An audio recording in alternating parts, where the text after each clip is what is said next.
Žinant, verslas yra apie tai, kokius pasirinkimus tu darai kasdieną. Ar tu varai su draugais vakarai į barą, ar tu sėdi prie kompo ir dirbi. Ar tu pasirinki pasižiūrėti Netflixą, o galbūt tu generuoji kažkokias naujas idėjas verslui, mm, naujas užduotis, naujus tikslus. Ir jo, paskutinės kelias savaitės aš visiškai neturėjau to tokio darbo poilsio balanso. Visas 3 savaitės aš esu ant kojų, dirbu nuo ryto iki vakaro ir kai turi verslą, supranti, kad darbo poilsio balanso iš esmės neegzistuoja, kai tu ypač pradedi verslą. Nėra pasyvaus verslo, nėra darbo poilsio balanso, tu visada turi dirbti, visada turi kažką galvoti, už tai niekas to nepadarys. Ir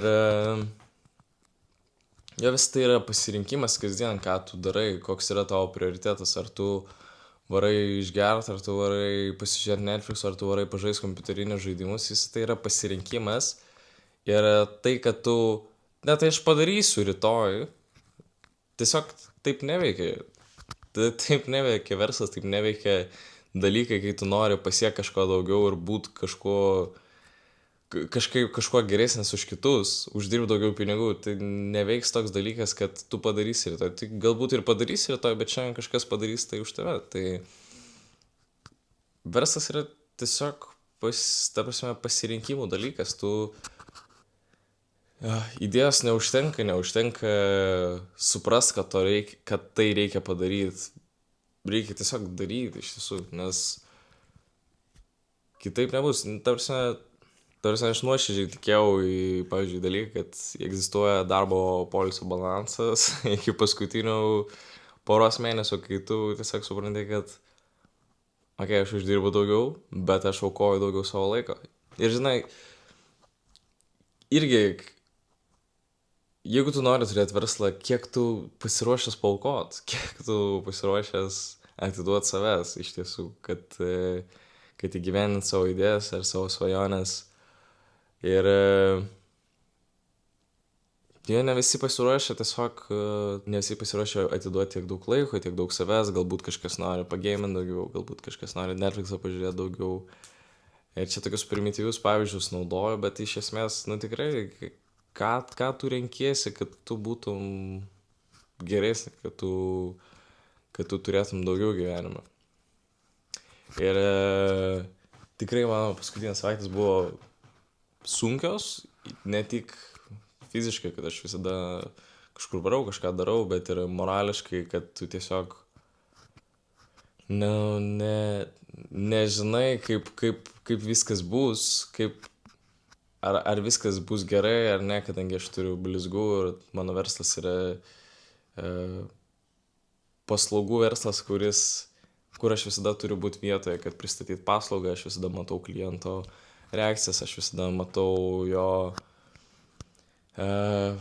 pasitenkinimą, nepasitenkinimą, ar aš visada matau savo produktą, kaip jis atrodo, ar aš jį gerai išpildau.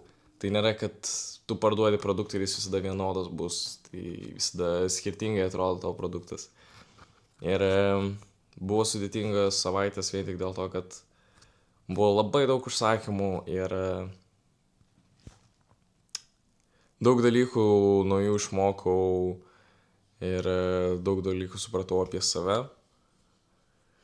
Ir atsirado naujų tikslų. Jo, kažkas online tiesiog nepasižiūrėsi kažkieno online video, kuris sako, pradėk daryti shortus ir užsidirb 10 000 į mėnesį. Tai seniai, nebus taip. Tiesiog nebus. Tu, kad pradėsi daryti shortus, tai ne faktas, kad tu surinksi peržiūrų ir užsidirbsi dabar milijonus. Viskam reikia įdėti daug darbo tiesiog. Mano pointas su pavyzdžiu savęs, kaip man sekasi verslas, yra tai, kad reikia daug įdėti darbų. Ir kai tu nori kažko daugiau, tu prisiimi daugiau rizikos, prisiimi daugiau kaip aš užsakymų. Ir aš galėčiau ta prasme, sakyti, sorry, hebra, šito užsakymą negaliu įvykdyti ir, ta prasme, mūsų fotosenelių nebėra. tiesiog tą dieną visos užrezervuotos. Bet iš esmės tikras verslininkas, jisai nesustoja kažkokioj pusiaukelėj ir neatsisako galimybių, kurios gali uždirbti daugiau pinigų. Tikras verslininkas, jisai pasiema užsakymą ir daugiau dirba. Ir mes čia... Ir neseniai turėjau būtent tokią situaciją, kai sakau, blemba, tikrai labai, sakau, ir taip daug užsakymų, ir dar čia vienas skambina žmogus ir nori dar papildomos sotis sienos, sakau, blemba, gal nereikia, tiesiog gal pailsim, ramiau bus. Ir man sako, taip nebūna versle, tu arba imi daugiau, uždirbi daugiau, arba kažkas kitas padarys tai už tave. Ir klikina tiesiog toks dalykas, kad tu tiesiog turi, net neturi, bet how bad do you want it tiesiog.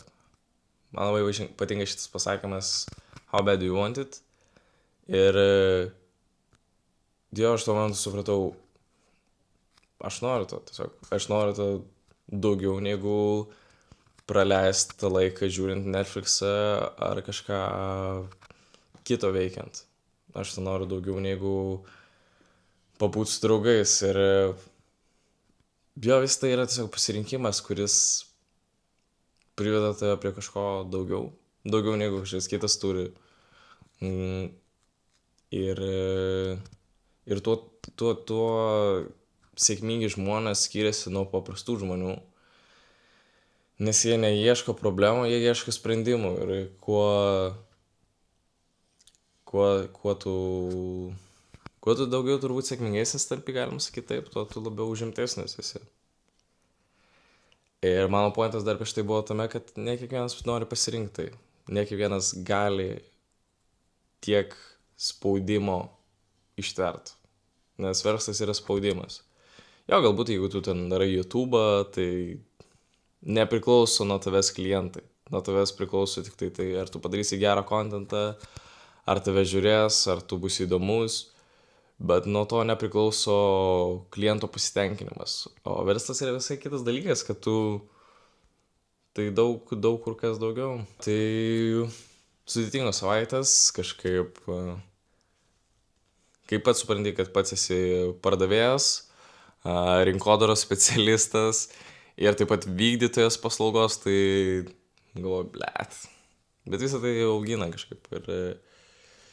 Mano mintis yra tokia, kad verslas yra pasirinkimas ir kiekvieną dieną tu renkiesi, ar tu nori būti sėkmingesnis, geresnis, ar tu nori tiesiog pačilint ir gerai praleisti laiką. Tai tiek. Aye, put your hand in the air if you ain't been broke in a minute. Now keep your hand in the air if you're trying to repent for sinning.